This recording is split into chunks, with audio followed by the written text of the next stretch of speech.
Brought to you by Agilus Diagnostics.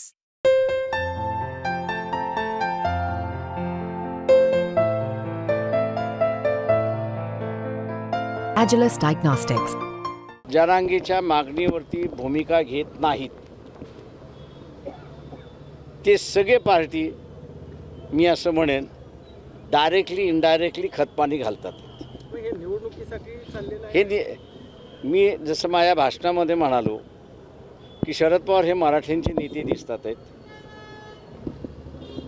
ओबीसींना असताना बाजूला घेतलं तर मराठा समाज जातो, मराठा समाजाला जवळ घेतलं तो ओबीसी जातोय। त्याच्यामुळे पक्ष भूमिकेतून हा प्रश्न बघितला जातोय आणि त्याच्यामुळे या निवडणुकीपुरते मी असं म्हणेन की बाळासाहेब थोरात असतील किंवा शरद पवार असतील हे मराठ्यांचे नेते झालेले आहेत। उद्धव ठाकरे आणि देवेंद्र फडणवीस हे कायस्थ ब्राह्मण यांचे नेते झालेले आहेत। त्याच्या पलीकडे यांचा या निवडणुकीपुरता अस्तित्व नाही।